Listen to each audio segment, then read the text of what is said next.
atau tapal kuda. Kedua, magnet mempunyai gaya tarik magnet. Tapi nggak semua benda bisa ditarik oleh magnet. Benda yang bisa ditarik oleh magnet disebut benda magnetik. Contohnya benda-benda yang terbuat dari besi atau baja. Sedangkan benda yang tidak bisa ditarik oleh magnet disebut dengan benda non-magnetik. Contohnya benda-benda dari kayu, plastik, dan kayu. Nah, dari benda-benda berikut, coba pilih mana yang termasuk benda magnetik dan benda non-magnetik. Iya, betul banget. Sapu dan kemisi termasuk benda magnetik. Kalau penggaris dan pensil termasuk benda non-magnetik. Ketiga, daya tarik magnet ternyata bisa menembus benda yang tipis. Kalian bisa nih main sulap-sulapan pakai magnet. Gimana caranya? Pertama, kalian taruh kartu kecil di atas karton, lalu pegang magnet dan arahkan ke bawah karton. Sekarang, coba deh geser-geser magnet tersebut. Nah, paku yang ada di atas karton pasti akan bergerak-gerak mengikuti arah gerakan magnet. Wah, keren kan? Kalian bisa menggunakan paku tanpa menyentuhnya. Sifat yang keempat, setiap magnet memiliki dua kutub, yaitu kutub utara yang dilambangkan dengan U atau utara, atau bisa juga N atau North, dan kutub selatan yang dilambangkan dengan S atau selatan atau South. Kutub-kutub magnet terletak di bagian ujung-ujungnya. Nah, kalau sebelum magnet dipotong-potong, maka setiap potongan magnetnya akan tetap memiliki dua kutub. Kutub-kutub antara dua magnet juga bisa berinteraksi satu sama lain loh. Kutub yang sama atau sejenis akan tolak-menolak. Sebaliknya, kutub yang berbeda jenis akan tarik-menarik. Sifat kelima, magnet juga mempunyai medan magnet, yaitu daerah yang masih dipengaruhi oleh gaya magnet. Misalnya, sebuah paku diletakkan dengan jarak tertentu dari magnet dan akhirnya tertarik pada magnet. Namun, jika paku diletakkan sedikit lebih jauh, paku tidak dapat lagi ditarik oleh magnet. Itu artinya paku tersebut sudah berada di luar medan magnet. Medan magnet tidak bisa terlihat, tapi bisa kita buktikan dengan percobaan berikut. Letakkan magnet di atas kertas, kemudian taruh serbuk besi di sekitarnya. Coba lihat apa yang terjadi. Ya, serbuk besi membentuk pola atau garis-garis gaya magnet yang menggambarkan medan magnet. Ada yang tahu medan magnet yang paling kuat ada di bagian mana? Apakah kutub magnet? Apa bagian tengah magnet?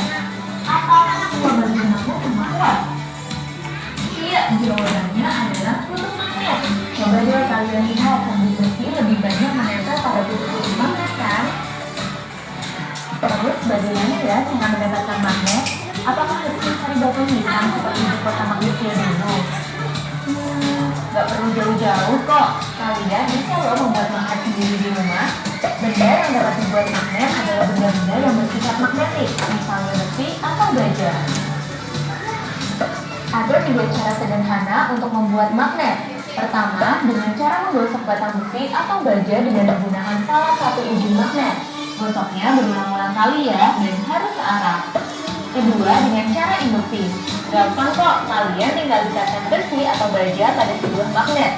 Besi tersebut akan memiliki gaya magnet yang bisa menarik benda-benda magnetik lainnya. Tapi kalau magnet dijauhkan dari besi, gaya magnet tersebut akan hilang. Dan yang ketiga, dengan cara dialiri arus listrik. Caranya, besi atau baja diiris terlebih dahulu dengan kawat. Kemudian, ujung-ujung kawat disambungkan dengan baterai sebagai sumber listrik. Saat listrik mengalir melalui kawat, besi atau baja akan memiliki gaya magnet. Magnet yang dibuat dengan cara ini disebut elektromagnet. Tapi kalau arus listrik diputus, besi atau baja akan kembali kehilangan gaya magnetnya. Ada yang tahu nggak magnet paling besar yang ada di bumi? Iya, magnet bumi. Jadi bumi sendiri sebenarnya adalah magnet. Buktinya, bumi memiliki 2 kutub magnet. Kutub utara magnet bumi ada di bagian selatan bumi dan kutub selatan magnet bumi ada di bagian utara bumi. Jangan sampai tertukar ya antara kutub magnet bumi dengan kutub geografis bumi.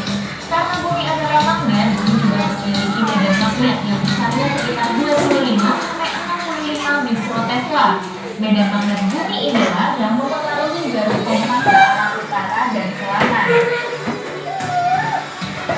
Seperti disebut dengan sebelumnya, beberapa benda di sekitar kita ternyata memanfaatkan magnet. Lalu, apalagi ya penerapan magnet yang lain? Ini yang maksudnya kereta magnet nelayan di awal video. Apa sih kereta magnet? Kereta magnet atau magnetic levitation merupakan kereta super cepat yang telah ada saat ini. Kereta ini bisa melaju hingga kecepatan 650 km per jam. Kalau kalian bandingkan, kereta api di Indonesia memiliki kecepatan maksimum 120 km per jam.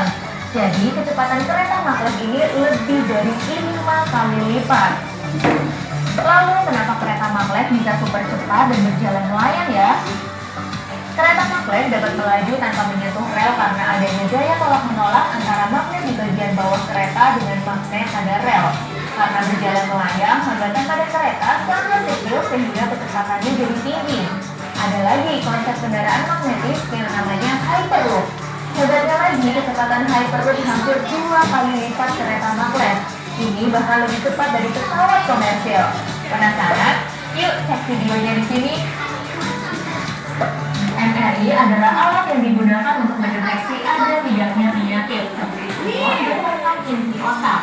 MRI menggunakan medan magnet yang sangat besar, ribuan kali lipat dari medan magnet bumi. Adanya arus listrik dapat menghasilkan magnet, begitu pun sebaliknya. Adanya pergerakan magnet dapat menghasilkan arus listrik. Contohnya adalah magnet pada dinamo sepeda atau magnet pada generator untuk memperhatikan arus listrik. Pada pembangkit listrik tenaga nuklir atau PLTS, medan magnet yang bisa digunakan untuk menarik sisa partikel bermuatan agar tidak lepas dan membahayakan lingkungan. Nuclear laser adalah alat angkat yang memanfaatkan elektromagnet untuk menghasilkan benda berat yang terdapat dari benda. Alat ini biasanya digunakan di pabrik, bengkel, gudang, dermaga, dan perusahaan transportasi. Beberapa jenis burung seperti orang berlayang-layang menggunakan partikel magnet pada tubuhnya sebagai sumber udara dengan memanfaatkan medan magnet bumi. Pengunjung juga bermigrasi dengan memanfaatkan medan magnet bumi untuk mencari wilayah yang hangat dan kaya sumber makanan. Wah, ternyata manfaat magnet sangat luas ya. Bukan hanya untuk manusia, beberapa jenis hewan bahkan juga memanfaatkan magnet. Nah, kalau sudah belajar hal baru ini, gimana ya biar kita bisa lebih bijak? Tentunya dengan menjadi lebih rendah hati, mengakui kalau alam ciptaan Tuhan ini sungguh kaya dan indah. Tidak akan ada habisnya dipelajari. Kita juga bersyukur karena adanya magnet dan teknologi magnet yang dapat dimanfaatkan untuk mempermudah kehidupan manusia. Pertanyaan terakhir nih, kamu tahu kan kalau darah manusia mengandung zat besi? Kalau magnet didekatkan ke darah, apakah darahnya akan bergerak mendekati magnet? Gimana menurutmu? Coba jawab di kolom komentar ya. Jangan lupa untuk kunjungi website kejarcita.id kalau mau latihan soal tentang magnet. Download juga aplikasi Kejar Cita di Play Store. Kejar